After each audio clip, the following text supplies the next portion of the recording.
네, 여러분 반갑습니다. 다산에듀 강사 임교훈입니다. 전력공학 8장 변전소 시작해 보도록 하겠습니다. 저희가 지난 시간까지는 우리가 송전계통에 대해서 배웠다라고 한다면 이번 시간부터 8장, 9장, 10장까지가 바로 배전계통, 우리가 받은 전기를 수용장소로부터 배분해주는 계통에 대해 배우게 됩니다. 자, 그래서 지금 제가 첫 시간에 정리했던 전력계통을 다시 한번 가지고 왔어요. 그래서 우리가 발전소에서 만든 전기를 우리가 지금 있는 수용장소까지 도착하는 일련의 과정, 바로 이 전력계통을 한번 그려보았습니다. 자, 한번 간단하게 복습을 해보면은 우리가 발전소에서 전기를 만들면 처음에 승합을 한다라고 했습니다. 발전소에서 만들어낸 전압보다 더 전압을 높여준다라고 했어요. 그래서 우리나라에서 실제 사용하는 공칭 전압인 345 kV라든지 또는 가장 높은 765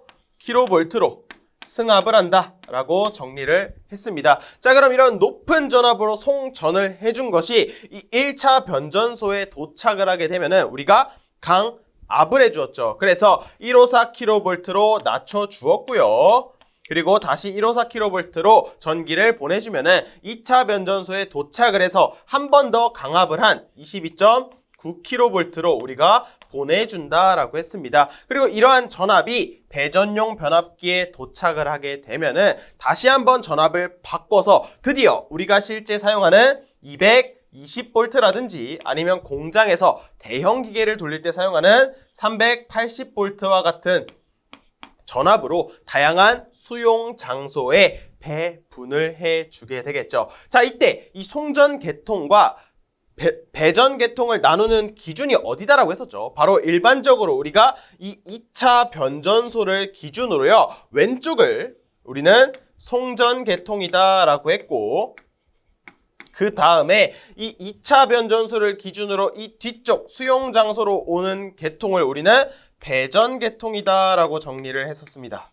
자, 이렇게 배전계통이다라고 했어요. 저희가 지난 시간까지 배운 게 바로 이 송전계통이었다면 이번 시간부터는 배전계통에 대해서 정리를 한다라고 할 수가 있겠죠. 자, 그래서 이 변전소다라고 하는 것은요, 우리가 전기를 변환을 해서 우리가 사용하고 있는 이 수용 장소에 전기를 배분해 주는 그러한 장소를 의미를 하는데, 이때 지칭하는 것이 바로 배전 변전소로요, 바로 이 2차 변전소를 지칭하게 됩니다. 2차 변전소가 우리가 배울 배전 변전소가 된다라는 거예요. 아니, 그러면 이 1차 변전소는 뭐냐라고 하실 수가 있는데, 이 1차 변전소는요, 우리가 승합한 전압을 강압해 주었죠. 그때 강압해 주었을 때 공칭 전압이 154 kV예요. 그런데 우리가 154 kV, 345 kV, 765 kV로 전기를 송전해 주는 계통을 흔히 송전계통이라 하고요. 바로 이 22.9kV인 이 구간부터 바로 뒤쪽을 배전계통이다라고 합니다. 그리고 이 22.9kV로 우리가 송전해주는, 다시 이렇게 전기를 보내주는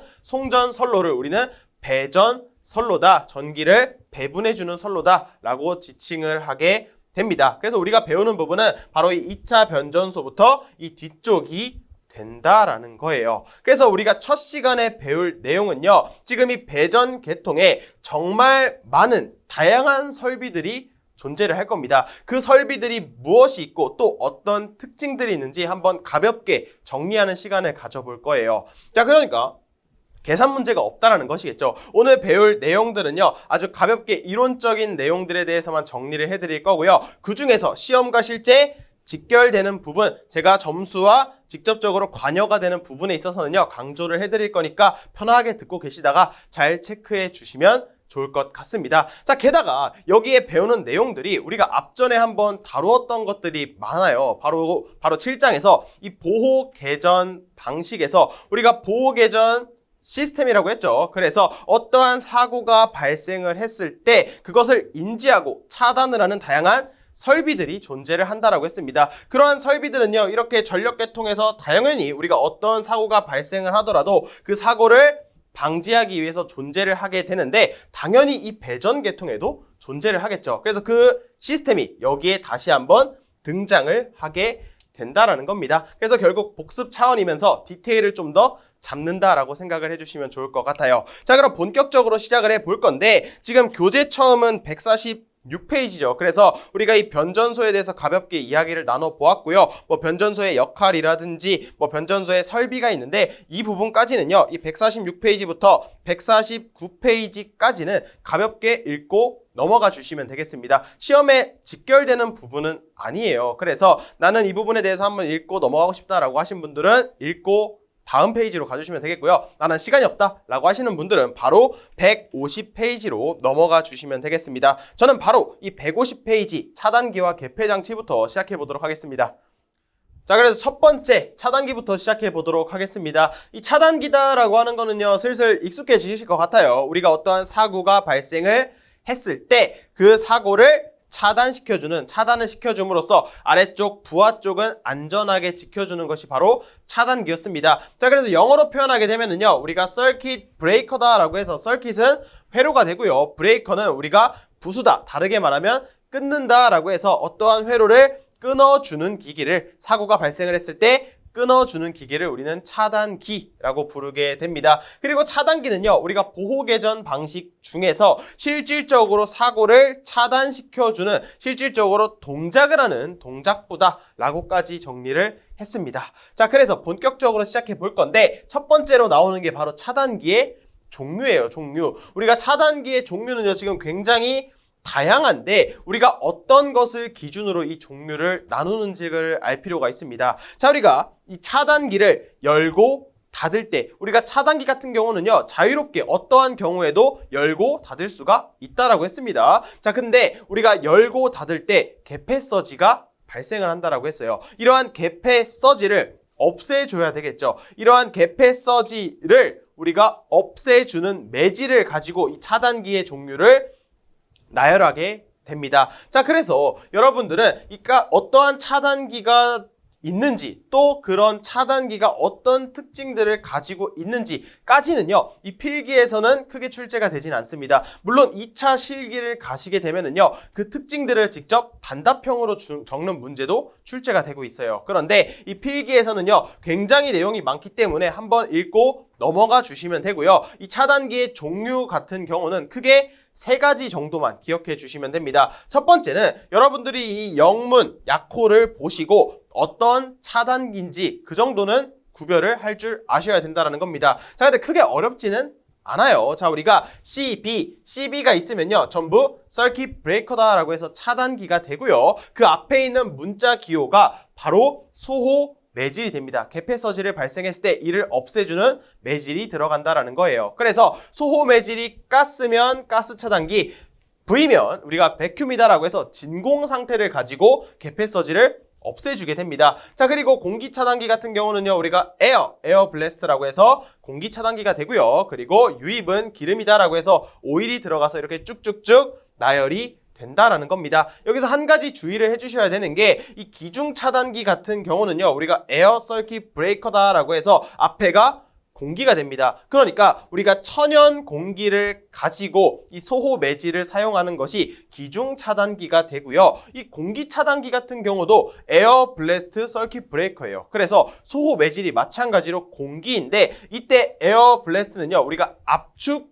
공기, 그러니까 어떠한 차단기를 동작을 했을 때 개폐서지가 발생을 하고요, 어떤 아크가 발생을 했을 때 압축 공기를 발사하게 되면서 우리가 아크를 소멸시키는 것을 우리는 공기 차단기다 라고 이 2개 정도는요, 구별해 주시면 좋을 것 같아요. 자, 그러면 이렇게 여러분들이 영문 약호를 가지고 이 차단기가 무엇인지 구별해 주시고요. 두 번째로 기억해 주셔야 되는 게, 이 차단기를 고압용과 저압용으로 나뉘게 됩니다. 그리고 고압용과 저압용 차단기에 대해서 시험에 출제가 될 수가 있어요. 그래서 딱 저압용 차단기를 기준을 합니다. 이 저압용 차단기는요, 바로 이 3가지가 되고요. 그래서 기중 차단기, 배선용 차단기, 누전 차단기를 우린 앞으로 저압용 차단기라고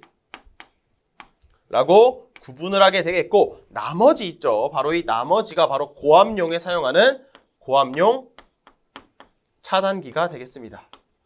자, 그래서 시험에서는 이렇게 물을 수가 있어요. 다음 중 저압용 차단기가 아닌 것은 이라고 하면서 다음 3개를 제외한 나머지 하나가 들어갈 수가 있으니까 정리해 주시면 좋을 것 같습니다. 자, 그리고 마지막으로 여러분들이 차단기 종류에서 시험에 나올 수가 있는 것은요. 제가 이렇게 노란색으로 표시한 가스 차단기가 되겠습니다. 나머지 차단기 같은 경우는요. 그냥 한번 읽고 넘어가 주시더라도 반드시 이 가스 차단기는요. 따로 한 번 더 정리를 해주시면 좋을 것 같습니다. 시험에 정말 많이 출제가 돼요. 자, 그래서 이 가스 차단기를 가지고 한 번 더 정리를 해보면은 이 가스 차단기의 소호 매질은 앞서 말씀드린 것처럼 가스입니다. 우리가 가스를 통해서 어떠한 개폐서지가 발생을 하고 아크가 발생을 했을 때 이를 없애주는 역할을 하게 되는데 가스 중에 어떤 가스를 사용하냐? 바로 SF6다라고 하는 육불화황 가스라고 하는 것을 우리는 사용을 하게 됩니다. 이러한 가스를 사용하게 되는데 이 가스에 대해서도 시험에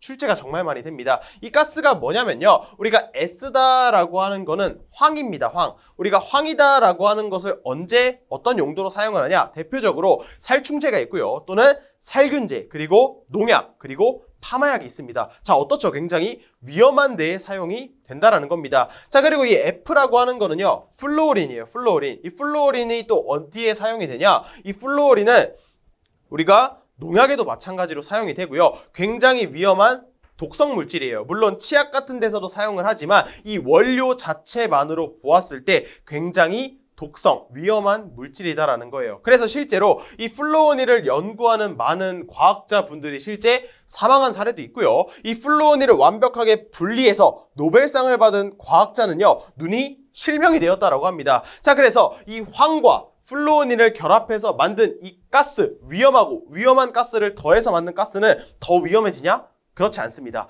이 가스 같은 경우는요. FS6라고 하는 거는 무색, 무취, 냄새가 없고요. 그리고 색도 없고요. 그리고 결과적으로 무독성입니다. 인체에 전혀 해롭지가 않다라는 거예요. 그래서 이 가스에 대해서 틀린 것을 묻는다라고 한다면 인체에 유독하다, 우리가 유독성이다 라고 하는 문구가 있으면 바로 정답으로 골라주시면 되겠습니다. 그리고 이 가스를 사용한 이 차단기 같은 경우는요. 차단 성능이 우수하고요. 화재 위험성도 없고요. 소음도 적고요. 교재에 나와 있는 것처럼 이 가스 같은 경우는 절연 내력도 좋고 소호 능력도 매우 뛰어납니다. 다 좋은 얘기밖에 없어요. 단점을 굳이 뽑는다면 우리가 가격이 비싸다라는 특징이 있습니다. 이렇게 굉장히 좋은 친구들 같은 경우는요. 항상 비싸다라는 특징이 있습니다. 자, 그래서 이 가스 차단기에 대해서 묻는다라고 한다면 가격을 제외한 모든 내용이 좋은 거기 때문에 우리가 틀린 내용을 고른다라고 한다면 안 좋은 얘기, 부정적인 문구가 바로 정답이 되겠죠. 그렇게 정리해 주시면은요. 이 차단기의 종류에 대해서는 거진 다 맞출 수 있다라고 하고 넘어갈 수가 있게 됩니다. 자, 그래서 이 차단기의 종류는 여기까지 알아봐 주시고요. 다음 페이지로 넘어가게 되면은 이 차단기 관련 용어가 등장을 하게 됩니다. 그래서 교재에 정말 다양한 게 정리가 되어 있어요. 뭐 차단기의 전격 전압, 전격 전류, 전격 차단 전류, 그리고 전격 차단 용량에 대해서 정리가 되어 있습니다. 이때 차단기의 전격 전압이다라고 하는 거는요. 우리가 차단기에 인가할 수 있는, 내가 걸어줄 수 있는 전압의 가장 높은 최고 전압이다라고 생각해 주면 되겠습니다. 자, 그래서 이 차단기의 전격 전압이다라고 하는 거는 당연히 우리가 실제 선로에 걸리는 이 공칭 전압, 선간 전압보다는 더 커야 되겠죠. 이 차단기의 전격 전압이 이 공칭 전압보다 작다라고 한다면 이 차단기가 손상이 될 우려가 있겠죠. 그래서 표를 보시면 공칭 전압보다 이 전격 전압이 더 크다 정도로만 정리를 해 주시면 되고요. 그 다음에 전격 전류 같은 경우는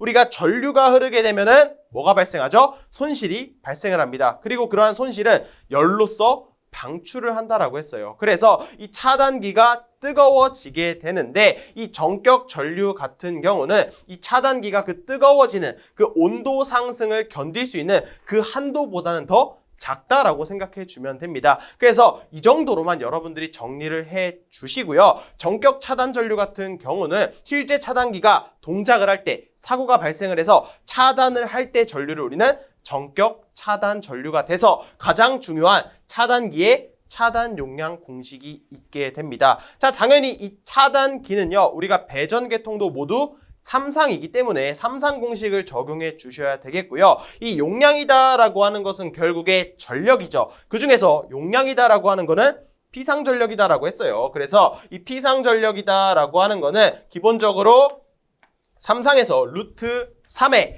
VI가 되는데 이때 VI는 모두 선간전압, 선전류가 된다라고 했습니다. 자, 그럼 여기서 이 차단기의 용량이다라고 하는 거는 마찬가지로 루트 3의 전압, 선간전압이 들어가게 되는데 이때 전압이 바로 차단기의 정격 전압, 최고로 인가할 수 있는 전압이 되고요. 그 다음에 전류는 정격 차단 전류, 사고가 발생을 했을 때 차단기가 동작하는 전류가 들어갔을 때 비로소 이게 바로 차단 용량이 된다라고 정리해 주시면 좋을 것 같습니다. 자, 그리고 교재에 이 추가로 뭐가 적혀 있냐면 이 차단 용량이다라고 하는 것이 이 단락 용량보다는 더 크다라고 적혀져 있을 거예요. 더 크거나 같다라고 적혀져 있죠. 자, 그런데 이 단락 용량이다라고 하는 개념에 대해서 가볍게 말씀을 드리면은 이 단락 용량은요, 우리가 단락 사고가 발생을 했을 때 용량이다라고 생각을 해주시면 됩니다. 자, 그런데 이 차단기가 차단해야 되는 용량이 뭐죠? 우리가 바로 단락 사고가 발생을 했을 때 이 차단기가 동작을 해야 되겠죠. 그래서 이 차단기가 가지고 있는 차단 용량은 당연히 단락 사고가 발생을 했을 때 발생하는 용량보다 적어도 같거나 같아야지 동작을 할 수가 있겠죠. 또는 더 여유를 가지면서 약간은 클 필요가 있다라고 해서 우리가 단락 용량보다는 차단 용량이 작거나 크다라고 정리를 해주시면 좋을 것 같습니다. 이 해당 개념이 필기보다 실기에서 정말 많이 등장을 하고요. 많은 분들이 헷갈려 하시기 때문에 이 내용까지 기억해 주시면 좋을 것 같습니다. 자, 그 다음에 밑에 넘어가 보시면 우리가 이전에 한번 언급이 되었던 제점호가 있어요.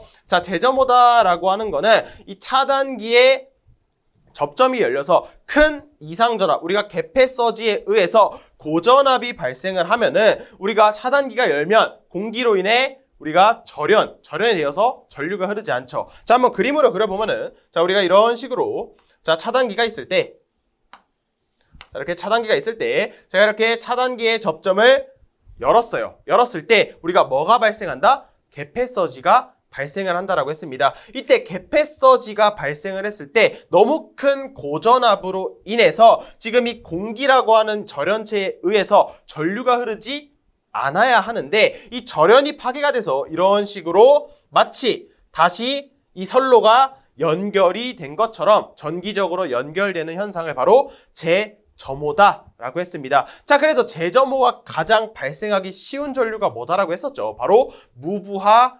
선로에서 우리가 차단기를 닫을 때가 아니라 열 때 가장 제점호가 발생하기 쉽다라고 정리를 했습니다. 자, 그래서 이 제점호까지 정리를 해 주시게 되면은 마지막 차단기의 정격 차단 시간 한번 보도록 하겠습니다. 이 정격 차단 시간이다라고 하는 거는요, 말 그대로 차단기가 사고가 발생을 했을 때 차단하는 데까지 걸리는 시간이 됩니다. 자, 그래서 지금 이렇게 선로에 차단기가 있어요. 자, 이렇게 차단기가 있다라고 했을 때, 자, 우리가 어떤 사고가 발생을 했다라고 한다면 이 차단기는요, 우리가 사고를 인지하지는 못한다라고 했습니다. 마치 소방서와 같다라고 했어요. 우리가 전국구에 어디가 화재를 발생하더라도 소방서는 사실 모르죠. 그럼 소방서는 어떻게 하냐? 누군가 신고를 해 주어야 합니다. 그래서 우리가 이 전력 계통에 있어서 신고를 해주는 역할을 바로 개전기가 한다라고 했어요. 그래서 개전기가 사고를 인지해 주면은 이 차단기에 전류를 넘겨주게 됩니다. 그래서 전류가 이렇게 넘어와서 이 차단기에 있는 지금 이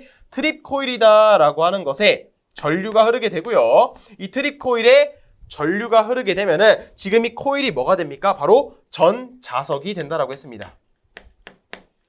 전류가 흘러서 코일이 여자가 됨으로써 마치 자석 같은 전자석이 되고요. 이렇게 자석이 되었기 때문에 지금 차단기에 있는 지금 이 접점이 이 코일 쪽으로 당겨진다라고 했습니다. 그래서 기존에 지금 접점이 연결되어 있을 때는 이곳에 전류가 흐른다라고 했지만 우리가 사고를 인지하고 차단기의 전류를 넘겨주게 되면은 접점이 떨어지게 되면서 차단기가 동작을 해서 선로를 차단한다라고 했습니다. 자, 그래서 이 차단기의 정격 차단 시간, 즉 어떠한 사고가 발생을 했을 때 이를 차단하는 데까지 걸리는 시간은요, 바로 이 트립 코일이 여자가 된 그 시점부터 이 차단기가 동작을 해서 아크를 없애는 데까지 걸리는 시간을 우린 바로 차단기의 전격 차단 시간이다 라고 정리를 하게 된다라는 겁니다. 그러니까 이 코일이 전자석이 된 이후로부터 아크를 완전히 소멸할 때까지가 바로 차단기의 동작 시간이 된다라고 정리해 주시면 좋을 것 같습니다.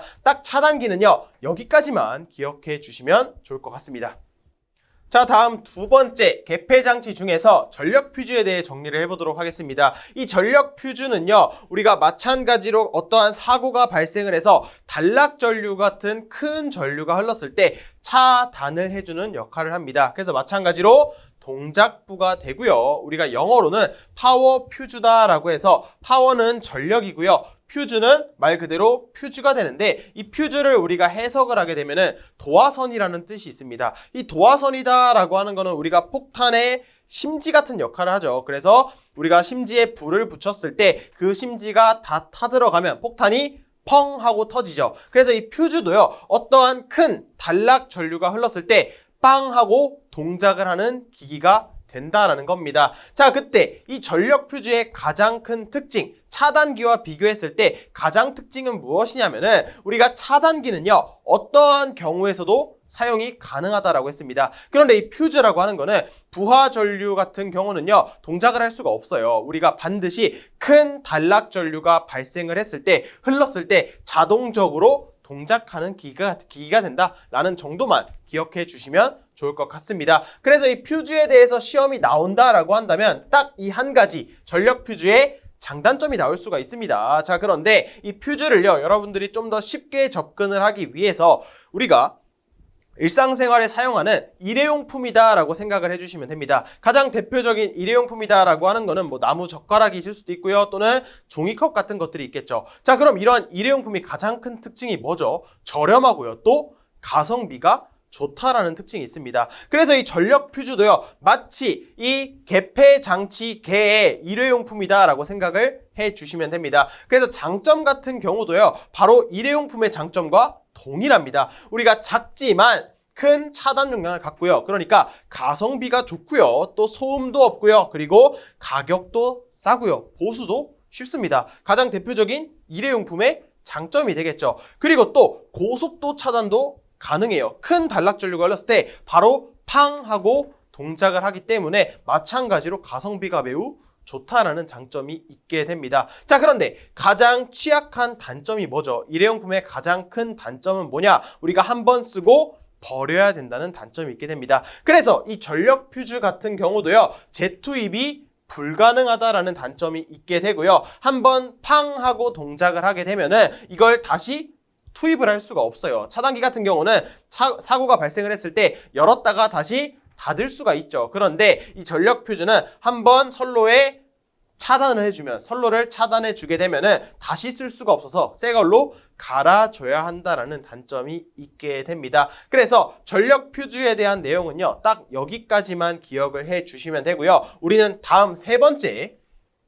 단로기에 대해서 정리를 해 보도록 하겠습니다. 이 단로기도요, 우리가 디스커넥팅 스위치다라고 해서, 디스커넥팅은요, 말 그대로 연결을 끊는 역할을 합니다. 그래서 이 단로기도 똑같이 동작부가 된다라는 것을 알 수가 있고요. 가장 큰 특징이 뭐냐라고 한다면, 차단기와 이 전력 퓨즈 같은 경우는 어떠한 사고가 발생을 했을 때 이를 차단하는 역할을 해준다라고 했습니다. 그런데 이 단로기는요, 가장 큰 특징이 부하 전류 개폐 그리고 고장 전류 차단이 모두 불가능합니다. 즉, 선로에 전류가 흐른 상태에서 이 단로기는 열거나 닫을 수가 없다라는 거예요. 자, 그러면 이 단로기를 도대체 왜 쓰냐? 이 선로에 전류가 흐를 때 열고 닫지도 못하는데 왜 굳이 사용을 하냐라고 하신다면은, 자, 우리가 차단기의 특징을 떠올려 주시면 됩니다. 이 차단기다라고 하는 거는 뭐였죠? 우리가 사고가 발생을 했을 때 이렇게 차단기를 열고, 또는 뭐 부하 전류가 흐를 때 마음대로 자유자재로 열고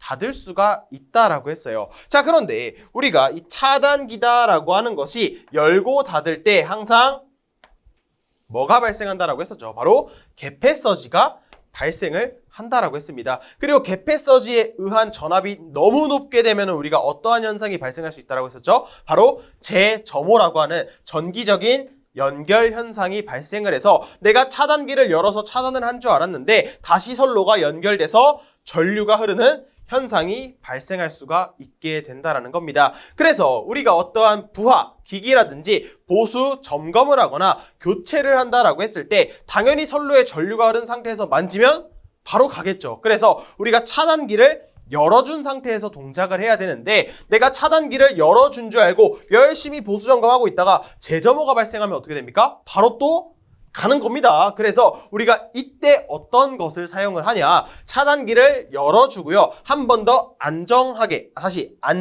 우리가 안전하게 보수 점검을 할 수 있도록 이곳에 단로기가 위치를 하게 된다라는 겁니다. 그래서 차단기를 열었을 때 단로기를 한 번 더 열어줌으로써 우리가 훨씬 안전하게 작업을 할 수가 있겠죠. 선로를 완전하게 개방하는 데 사용을 한다라는 겁니다. 그래서 이 단로기를 어떻게 사용을 해야 하냐? 바로 세 번째인 차단기가 열려 있을 때, 다시 말하면 선로에 전류가 흐르지 않을 때만이 이 단로기를 열고 닫을 수가 있다라는 겁니다. 물론 교재에는요, 전류가 매우 작을 때, 대표적으로 변압기의 여자 전류나 또는 충전 전류와 같이 매우 작은 전류가 흐를 때는 단로기를 열고 닫을 수가 있다라고 하지만 일반적으로 차단기가 열려 있을 때, 전류가 흐르지 않을 때만 열고 닫을 수가 있다라고 기억해 주시면 좋을 것 같습니다. 굉장히 중요한 특징이 됩니다. 그리고 이러한 특징을 한 단어로 정리한다라고 한다면 우리가 인터록이다라고 할 수가 있어요. 이 인터록이다라고 하는 것이 무엇이냐면 어떠한 동작을 동시에 할 수가 없다라는 겁니다. 그러니까 한 동작을 하고 있다라고 한다면 다른 하나는 동작을 하면 안 된다라는 거예요. 가장 대표적인 예시로 여러분들이 어떠한 공부를 하고 있다라고 했을 때 내가 옆에서 TV 보고 있으면 둘 다 집중 하나도 안 되겠죠. 그래서 우리가 반드시 공부를 할 때는 공부를 해주고요. 그 다음에 쉴 때는 TV를 봐줘야 되는 것처럼 동시에 동작하지 않는 것을 우리는 인터록이다 라고 기억을 해주시면 좋을 것 같습니다. 자, 그래서 여러분들은 모두 인터록을 지금 해 주셔야 합니다. 지금 만약에 이 강의를 보고 있는데 옆에 TV도 틀어져 있다? 안 되죠. 자, 그래서 이 인터록을 반드시 해달라는 것이겠고, 이 단로기 같은 경우도 차단기와 동시에 동작을 하면 안 된다라는 거예요. 반드시 어떠한 순서를 꼭 지켜주셔야 하는데 그때 그 순서가 바로 차단기를 먼저 동작해주고요. 먼저 열어주고 그 다음에 단로기를 동작해 주어야 한다. 인터럭을 해줘야 된다. 굉장히 중요하니까 반드시 기억해 주시면 좋을 것 같습니다. 그래서 이 특징을 가지고 우리가 이 단로기와 차단기의 투입 및 차단에 대해서도 시험에 굉장히 자주 묻고 있어요. 그래서 이 내용에 대해서 한번 간단하게 정리를 해보도록 하겠습니다. 자, 한번 간단한 선로를 한번 그려보도록 할게요. 우리가 이런 식으로 차단기가 있고요. 자, 차단기가 있고 그 다음에 지금 위쪽을 우리가 전원측이다라고 할게요. 자, 전원측이다. 그 다음에 이 차단기 아래에는 전원으로부터 공급받아서 우리가 부하를 사용하고 있다라고 해보도록 하겠습니다. 아래쪽이 부하가 된다는 거예요. 자, 그럼 이때 이 단로기는요, 이렇게 차단기 위쪽에 이렇게 위치를 하게 됩니다. 자, 그리고 이 단로기다라고 하는 거는 우리가 디스커넥팅 스위치다라고 해서 우리가 영문 약호로는 DS라고 표시를 한다라고 상식적으로 기억해 주시면 좋겠고요. 차단기는 우리가 이전에 CB, 서킷 브레이커다라고 여러분들이 이 영문 약호에도 미리 익숙해지시는 것을 추천드리겠습니다. 자, 그러면 지금은요, 이 단로기가 닫혀 있어요. 단로기도 닫혀 있고요. 처음에 그 다음에 이 차단기 같은 경우도 지금 접점이 붙어 있어서 지금 선로에 전류가 흐른다라고 해보도록 하겠습니다. 지금 이런 식으로 모두 연결되어 있으니까 전류가 흐르게 되겠죠. 자, 그러면 이제 여러분들이 어떠한 기기를 보수, 점검 또는 교체하기 위한 관리자다라고 해보겠습니다. 그래서 이곳을 점검을 해야 돼요. 그러면 이 단로기와 차단기가 있을 때 무엇을 먼저 동작해야 되는지가 시험에 출제가 된다라는 겁니다. 자, 그럼 여러분들이 한번 직접 해보겠습니다. 내가 이렇게 투입을 하기 전에, 내가 이렇게 다시 투입이 아니라 지금 보수 점검을 하기 전에 뭐부터 동작을 해야 될까요? 자, 첫 번째는요, 단로기를 연다. 두 번째는 차단기를 연다가 있는데 여러분들이 올바르게 또는 여러분들의 안정성을 보장하기 위해서 반드시 이 차단기를 동작해 주어야 된다라는 겁니다. 왜냐하면 이 단로기는요, 이렇게 전류가 흐르고 있을 때 그 전류가 정상 상태의 전류든 사고 전류든 열고 닫을 수가 없다라고 했어요. 그래서 우리가 먼저 이 차단기를 열어주게 됩니다. 차단기를 열어준다, 개로한다라고 해서 우리가 오프다라고 표현을 하고요. 자, 그럼 차단기를 열어주었으니까 전류가 흐르지 않겠죠. 자, 이렇게 전류가 흐르지 않은 상태에서 우리가 바로 점검을 하면 또 안 된다라고 했어요. 이 차단기가 혹시라도 재점호를 하게 되면 여러분들이 크게 다치게 되겠죠. 그렇기 때문에 그 다음에 단로기를 열어줌으로써 우리가 안전하게, 완전하게 개방을 한 상태에서 점검을 해 주셔야 된다라는 겁니다. 이게 바로 첫 번째 있는 전원 차단, 다르게 말하면 정전이다 라고 할 수가 있겠죠. 우리가 선로를 끊어줌으로써 아래측 부하에 전원을 공급하지 못하게 해주는 거니까 비로소 안전하게 점검을 할 수가 있다라는 겁니다. 자, 그 다음에 이제 점검이 끝났어요. 그 다음에 그러면 다시 원상 복구를 해줘야 되겠죠. 그럼 이때는 뭐부터 해야 되냐? 자, 두 가지 선지가 또 있어요. 단로기를 먼저 닫는다 또는 차단기를 먼저 닫는다가 있어요. 당연히 정답은 우리가 단로기는 반드시 차단기가 열려 있을 때만 열고 닫을 수가 있기 때문에 당연히 이 단로기를 먼저 닫아 주셔야 될 겁니다. 단로기를 닫아 주고요. 그 다음에 이 차단기를 닫아 줌으로써 다시 선로를 원상복구, 전류가 흐를 수 있게 해 주셔야 한다라는 겁니다. 자, 그런데 우리가 한 가지 질문을 할 수가 있어요. 이 단로기 같은 경우는 부하 전류나 사고 전류가 흐를 때 열고 닫을 수가 없다라고 했습니다. 그런데 내가 이렇게 투입을 한다라고 했을 때 차단기를 먼저 투입을 해도요. 그러니까 지금 단로기가 열려 있는 상태에서 지금 차단기를 먼저 연결을 해 주어도 이 선로는 단로기가 열려 있기 때문에 전류가 흐르지 않습니다. 지금 이 전류가 지금 선로가 끊어져 있기 때문에 흐르지가 않아요. 그러면 선로에 전류가 흐르지 않으니까 차단기 먼저 들어가고 그 다음에 단로기 닫아도 되는 거 아닌가라고 물어보실 수가 있어요. 그런데 그러면 안 됩니다. 자, 왜냐하면 지금 이렇게 차단기가 먼저 연결을 해준 상태에서 단로기가 닫힌 순간 바로 전류가 들어오죠. 그럼 우리가 이 단로기를 닫을 때 마찬가지로 개폐 서지가 발생할 수가 있다라는 겁니다. 그런데 이 차단기 같은 경우는요, 개폐 서지가 발생을 하더라도 이것을 없앨 수 있는 소호 매질을 가지고 있다라고 했어요. 그런데 이 단로기는 이러한 개폐 서지에 취약하기 때문에 이렇게 차단기를 먼저 넣어준 상태에서 닫게 되면은 이 단로기가 손상이 될 수가 있다라는 겁니다. 그래서 반드시 이 차단기가 열려 있는 상태에서 단로기를 먼저 닫아주고요. 그 다음에 차단기를 닫아서 이 차단기에서 발생하는 서지는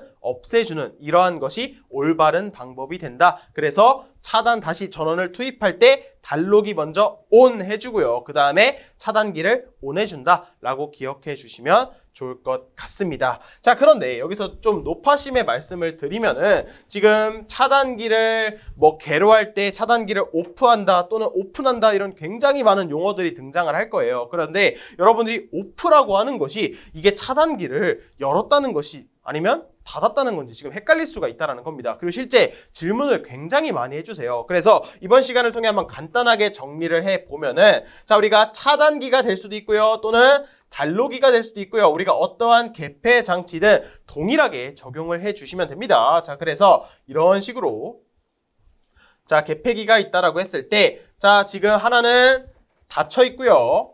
하나는 열려 있다라고 해보겠습니다. 자, 그럼 이렇게 닫혀 있는 것을 우리가 폐로 닫혀 있다라고 할 수가 있겠죠. 그 다음에 우리가 이렇게 열어줘서 선로를 차단해준 상태를 우리는 열었다라고 해서 개로라고 정리를 할 수가 있어요. 자, 그 다음에 이러한 폐로 상태는 결국 뭐죠? 만약 차단기다라고 한다면 차단기를 닫아준 겁니다. 차단기를 닫아준 거기 때문에 우리가 이것을 차단기를 클로즈했다, 닫았다 라고 할 수가 있고요. 이 개로 같은 경우는 차단기를 열어주었다, 오픈했다라고도 표현을 할 수가 있습니다. 자, 그 다음에 온오프로도 기준을 할 수가 있는데 이 온오프는요, 우리가 전류를 기준으로 생각을 하면 편해요. 지금 우리가 폐로를 했다라고 하는 거는 뭐죠? 전류가 흐를 수가 있죠. 전류가 흐를 수 있기 때문에 전류가 흐른다라고 해서 전류 기준으로는 온이 되고요. 그리고 개로 상태 같은 경우는요, 지금 선로가 열려 있으니까 전류가 흐를 수가 없겠죠. 그래서 전류 기준으로 보았을 때 오프 상태다라고 생각을 해 주시면 되겠습니다. 자, 그 다음에 한글로 추가로 더 적어보면은 우리가 폐로했다라고 하는 것은 결국에 지금 회로를 연결한 거기 때문에 우리가 차단기를 투입했다 라고 말을 할 수도 있고요. 또는 지금 제가 교재에 적은 것처럼 우리가 급전했다, 투입을 다르게 말하면 급전했다, 이 급전이다 라고 하는 거는 다시 전기를 공급해 주었다 라고 정리를 해 주시면 되고요. 이 개로는 우리가 열은 거예요. 그래서 우리가 차단이라고 할 수도 있고요. 다르게 말하면 우리가 전기가 들어오지 않는 정전이다 라고도 말할 수가 있게 된다라는 겁니다. 추가로 하나 적으면 개로는 다르게 말했을 때 우리가 개방이라고도 할 수가 있겠죠. 그래서 이러한 식으로 여러분들이 개념을 잘 정리해 주시면 좋을 것 같습니다. 특히 이 온오프를 헷갈려 하시기 때문에 잘 정리해 주시면 좋을 것 같아요. 자, 여기까지 하면은 이 차단기와 개폐 장치는 끝이 나게 되고요. 딱 여기까지 정리해 주시고 저희는 다음 계기용 변성기부터 정리해 보도록 하겠습니다. 자, 다음은 계기용 변성기입니다. 이 계기용 변성기는요, 우리가 앞전에 전기 기기 시간에서도 다루었어요. 이 변성기다라고 하는 거는 남학생들이 사춘기가 지나고 나면 목소리가 저음으로 바뀌는 변성기가 오는 것처럼 이 계기용 변성기다라고 하는 거는 어떠한 전기적인 성질이 변화한다라고 생각을 해달라고 했습니다. 자, 그래서 이 전기적인 성질이다라고 하는 거는 가장 대표적으로 전압과 전류가 있고요. 전압을 바꿔주는 것을 우리는 계기용 변압기다라고 해서 포텐셜 트랜스포머라고 해서 전압을 바꿔주는 PT라고 하고요. 그 다음에 전류를 바꿔주는 커런트 트랜스포머다라고 해서 계기용 변류기 CT라고 정리를 해왔을 겁니다. 그래서 우리는 이러한 계기용 변류기, 계기용 변압기를 통해서 선로에 흐르는 큰 전류, 큰 전압 같은 경우를 작은 전압과 전류로 바꿔주게 됩니다. 그래서 CCT를 사용하게 되면은 대전류를 소전류로 바꿔주게 되고요. 그리고 이때 이 소전류, 2차 측의 전격 전류는 5A로 고정이 되어 있다라고 했습니다. 그래서 어떠한 1차 전격 전류가 흐를 때 2차 전류는 항상 5A로 고정이 되었다라는 거예요. 마찬가지로 계기용 변압기도요, 고전압을 2차 측인 저전압으로 바꿔준다라는 겁니다. 1차 측에 어떠한 전격 전압이 가해졌을 때 2차 측 전격 전압은 저전압, 그때 저전압의 전격은 항상 110V로 바꿔주는 게 특징이다라고 했습니다. 자, 그런데 여기서 여러분들이 이 2차 전격이 5A, 110V다라고 해서 항상 5A, 110V가 2차 측에 걸린다라고 생각을 하실 수가 있어요. 그런데 그렇게 생각하시면 큰 오산이다라고 했습니다. 자, 그러니까 이 CT로 예를 들게 되면은 1차 측에 어떠한 전류 100A가 흐를 때 2차 측 전격이 5A다라고 지금 CT의 전류비가 정해져 있다라고 한다면, 자, 100A의 전류가 1차 측에 흘렀을 때 5A의 전류가 흐른다라는 겁니다. 자, 그럼 만약에 200V라고 하는 1차 측의 전류가 흐르게 되면은 이땐 당연히 이 전류비에 의해서 2차 측에는 10A의 전류가 흐른다라는 것이죠. 이때 이 5A는요, 지금 1차 측 전격 전류가 100A일 때 5A다. 더 큰 전류가 걸리면 2차 측에 더 큰 전류가 걸리고요. 더 적은 전류가 걸리면 더 작은 전류가 걸린다 라고 정리해 주시면 좋을 것 같습니다. PT도 마찬가지로 전압비로 동일하게 적용이 된다 라고 생각을 해 주시면 좋을 것 같습니다. 자, 그래서 이러한 계기용 변류기, 계기용 변압기는요, 내가 어떤 선로의 전류와 전압을 검출함으로써 이게 사고가 지금 발생을 했는지 안 했는지 지금 검출을 해주는 역할을 한다라고 해서 우리가 검출부라고 했고요. 그리고 이때 실제 사고가 맞다, 아니다 판정을 해주는 게 바로 개전기가 된다. 그리고 이러한 것을 개전기를 통해서 다시 차단기에 전기 신호를 보내주게 되면은 실제 차단기가 동작하는 동작부다라고 해서 이러한 전체적인 시스템을 우리는 보호 개전 방식이다 라고 정리를 했었습니다. 자, 그래서 이 계기용 변류기 같은 경우는 이 정도만 정리를 해주시면 되는데, 우리가 이 기기 때부터 가장 중요한 특징이 있다고 했어요. 이 변류기 같은 경우는 2차 측을 점검할 때 반드시 2차 측을 단락해 주어야 되고요. 변압기 같은 경우는요, 내가 2차 측을 점검하고 싶다라고 했을 때 2차 측을 개방해 주어야 한다라는 특징이 있었을 겁니다. 우리가 기기 시간에 그 이유에 대해서 자세하게 다뤘고요. 이 전력공학에서도 가끔 기기와 동일한 문제가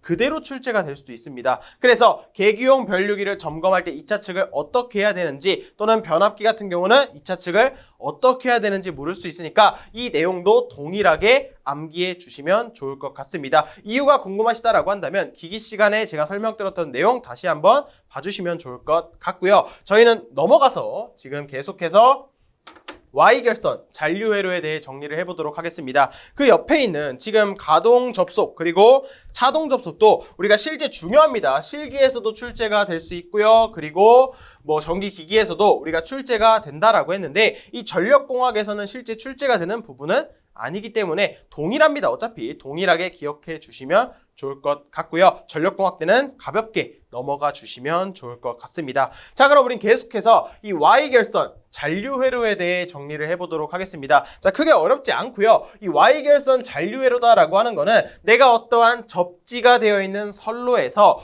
영상전류를 검출해주는, 마찬가지로 영상전류가 흐르고 있는지 흐르지 않는지 이를 검출해주는 회로를 우리는 Y결선 잔류회로다라고 합니다. 그리고 해당 내용에서 시험은 딱 한 가지로만 출제가 되고요. 실제 기출문제를 한번 가지고 와 보았습니다. 지금 그림이 교재와는 조금 다를 수가 있는데 어차피 동작하는 부분에 있어서는 완전히 동일하고요. 실제 해당 그림으로 출제가 되었다라고 생각해 주시면 좋을 것 같습니다. 자, 그래서 이렇게 3상이 있고요. 이 3상에 각 쌍마다 IA, IB, IC라고 하는 전류가 흐르고 있습니다. 자, 그럼 이때 이 CT라고 하는 것이 감극성이라고 하면은요, 우리가 전류가 지금 위에서 아래 방향으로 흐른다라고 한다면, 자, 이런 CT에는요, 우리가 반대 방향으로 전류가 흘러서 다음과 같이 2차 측 전류가 이런 식으로 흐르게 될 거예요. 지금 이렇게 전류가 흐르게 되면은 각각 지금 전류가 들어가게 되겠죠. 자, 그러면 우리가 정상 상태를 한번 먼저 보도록 할게요. 지금 이 선로에 아무런 문제가 없는 정상 상태다라고 한다면 당연히 이때 흐르는 전류는 정상분만 존재하게 될 겁니다. 자, 그래서 우리가 이 정상분이다라고 하는 것을 한번 나타내 보면은 이런 식으로 상회전과 회전 방향이 동일하다라고 해서 이런 식으로 IA 그리고 IB 그 다음에 IC가 된다라고 했어요. 자, 이때 이 정상분이다라고 하는 거는요, 각 쌍의 전류의 크기는 모두 동일하고요. 위상만 우리가 120도의 위상차를 가지게 된다라고 했습니다. 위상차를 가지게 된다라고 했어요. 자, 그럼 여기서 우리가 지금 이 2차 측 전류를 보시면 1차 측도 정상분이기 때문에 이로 인해서 흐르는 이 CT의 2차 측 전류도 모두 정상분이 될 거예요. 자, 그러면 지금 이 전류가 모두 이곳으로 들어가서 지금 한 접점으로 만난다는 것을 알 수가 있죠. 즉 전류를 모두 더해준다라는 겁니다. 자, 그러면 정상 상태에서 우리가 정상분을 더해 주었을 때 합은 항상 0이다라고 했어요. 정상분을 모두 더하면 합이 0이다라고 했습니다. 그 말은 무엇이냐? 지금 이 Y결선 잔류회로에서 정상 상태에서는 지금 이 만난 곳의 전류의 합이 0이기 때문에 지금 이 X 있죠? 지금 이 X 부분에 흐르는 전류는 뭐가 됩니까? 바로 0이 된다라는 것을 알 수가 있어요. 지금 이 접속점에 만난 전류가 더했을 때 0이기 때문에 X쪽으로는 전류가 전혀 흐르지 않게 된다라는 겁니다. 자, 그럼 만약에 이번에는 사고가 발생을 했어요. 그 중에 지락사고가 발생을 했다라고 해보겠습니다. 자, 그럼 지락사고인 경우에는 우리가 정상분, 역상분, 영상분이 모두 존재를 한다라고 해서 우리가 역상분을 나타내면 이런 식으로 똑같이 그릴 수가 있는데, 자, 회전 방향만 우리가 정상분과 반대가 된다라고 했습니다. 그래서 이런 식으로 나타냈을 때 위상차는 동일하게 120도의 위상차를 가진다라고 했어요. 크기는 모두 동일하다라고 했습니다. 자, 그리고 역상분뿐만 아니라 지락사고 같은 경우는요, 우리가 영상분도 있다라고 해서 이런 식으로 영상분도 나타낼 수가 있겠죠. 이 영상분이다라고 하는 거는요, 가장 큰 특징이 뭐였죠? 크기는 모두 같고 추가로 방향까지 모두 동일하다라고 했습니다. 그래서 각 상의 영상 전류라고 하는 것은 크기와 방향이 모두 동일한 전류다라고 했어요. 자, 그럼 사고가 발생을 했을 때 마찬가지로 전류가 이 접속점으로 만나게 될 거예요. 즉 정상분 더해지고요, 역상분 더해지고요, 영상분도 더해지게 될 겁니다. 자, 그럼 정상분은 마찬가지로 0이 될 거고요, 역상분도 마찬가지로 우리가 모두 위상차가 120도이기 때문에 합은 어떻게 된다? 항상 0이 된다라고 했습니다. 그럼 영상분 같은 경우는 뭐였어요? 영상분은 합이 항상 영상분이 크기와 방향이 모두 같기 때문에 3배가 된다라고 정리를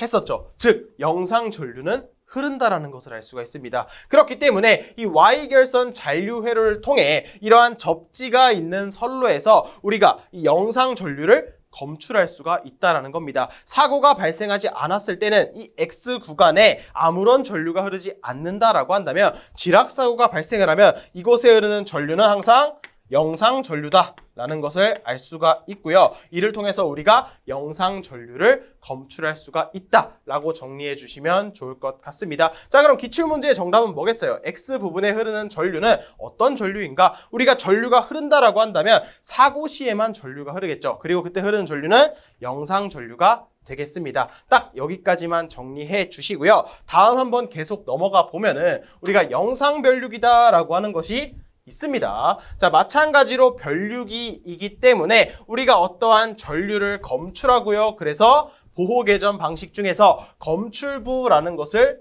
알 수가 있습니다. 그런데 이 영상 변류기다라고 하는 건요, 말 그대로 영상 전류를 검출하는 데 사용을 합니다. 우리가 앞전에 접지식 선로에서는요, Y결선 잔류 회로를 사용했다라고 한다면 비접지 회로 같은 경우는 이러한 영상 전류를 검출하기 위해서 우리가 영상 변류기 ZCT라고 하는 것을 사용하게 됩니다. CT는 말 그대로 변류기고요. 그 앞에 Z가 붙어서 우리가 영상분이 결국 제로 페이지죠. 그래서 ZCT라고 부르게 됩니다. 그래서 이 영상 변류기는 우리가 지락 전류 또는 영상 전류를 검출하는 데 사용을 하고요. 이 지락 개전기와 조합하여 차단기를 동작하는 데 사용을 합니다. 왜냐하면 이 영상 변류기가 검출하는 전류는 영상 전류, 즉 지락 전류예요. 그래서 이 지락 전류를 검출을 하고 실제 사고인지를 파악하는 개전기는 당연히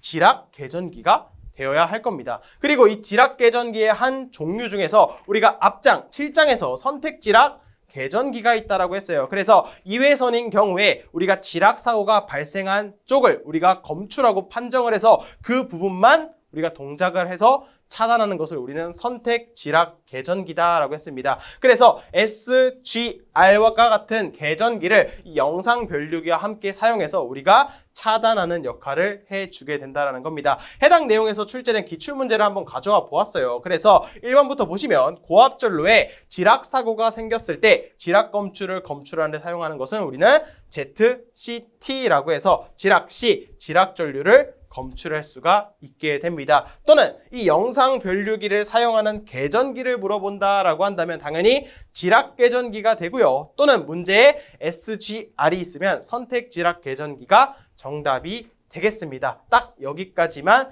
정리해 주시게 되면은 검출부까지 우리가 정리를 해 보았고요. 마지막으로 이번에는 비율차동 계전기 정리하고 끝내보도록 하겠습니다. 자, 우리가 계전기다라고 하는 것은 결국 사고를 인지하고 실제 사고가 맞는지 아닌지 판정해주는 역할을 한다라고 했어요. 그래서 이러한 것을 우리는 판정부라고 하고요. 그 중에 하나인 비율차동 계전기가 있게 된다라는 겁니다. 이 비율차동 계전기다라고 하는 거는 다르게 말하면 전류차동 계전기다라고 해요. 그래서 우리가 이름에 그대로 뜻이 담겨져 있습니다. 이 전류의 차동, 즉 차를 가지고 사고가 발생했는지 아닌지를 검출할 수 있다, 판정할 수가 있다라는 겁니다. 이때 이것을 비율차동 계전기다라고 한다면 이 전류의 차를 비율로 나타냈을 때 그 비율이 일정 값 이상이 되면은 동작한다라고 생각해 주시면 되고요. 물론 큰 분류로 나눈다라고 한다면 전류차동 계전기 안에 비율차동 계전기가 있는데 우리가 동일선상에 있다라고 봐도 무방합니다. 그래서 고장 발생 시에 전류의 차가 일정 값 이상으로 흘렀을 때 동작을 하고요.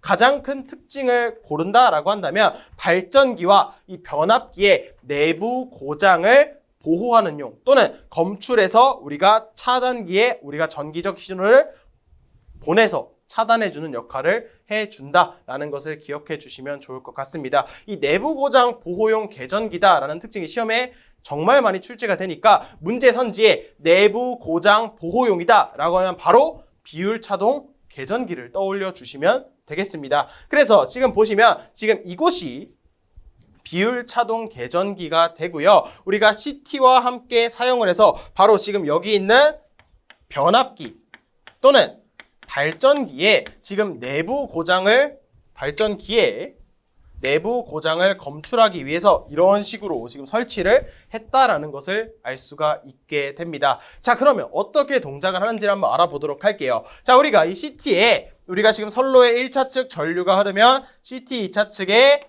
전류가 흐르게 될 거고요. 그리고 마찬가지로 이곳에 있는 CT도 똑같이 전류가 흐르게 될 겁니다. 즉 이러한 전류가 이 비율차동기에 만나게 돼서 서로 빼지게 되죠. 빼지게 돼서 지금 이 ID로 전류가 흐르게 되는데 그때 일정 값 이상이 된다라고 한다면 지금 이 변압기 또는 발전기에 내부 고장이 발생했음을 판정하게 된다라는 겁니다. 그래서 지금 일정 값 이하일 때는요, 이 비율차동 계전기가 동작을 하지 않는다라고 정리를 할 수가 있겠죠. 자, 이렇게 간단하게 정리를 해 주시면 되는데 시험에 또 나온다라고 한다면 이 비율차동 계전기의 결선이 시험에 출제가 될 수가 있습니다. 자, 그래서 이 비율차동 계전기의 결선을 보시면은 자, 우리가 이 변압기의 결선에 따라서 결정이 됩니다. 지금 보시면은 이 선로 계통이 한 줄로 적혀 있는 것 같지만 실제 우리가 송전 계통 또는 배전 계통도 모두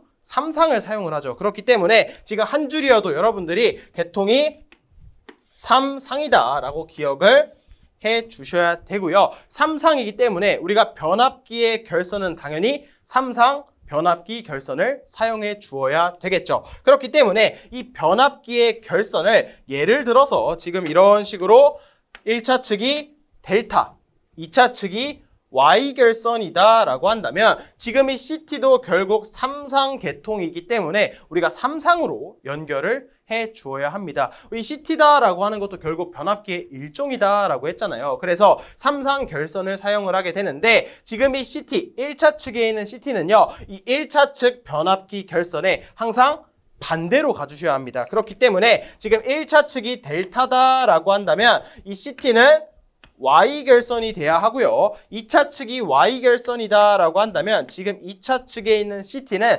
반대인 델타 결선으로 이 비율차동기 계전기의 결선을 선택해 주시면 되겠습니다. 그래서 변압기 결선에 그대로 반대로 가주시면 끝이 난다라는 거예요. 여기까지 정리해 주시면 비율차동 계전기까지 끝이 나게 됩니다. 자, 이번 시간 같은 경우는요, 우리가 계산 문제 없이 이론적인 부분에 대해서만 정리를 했고요.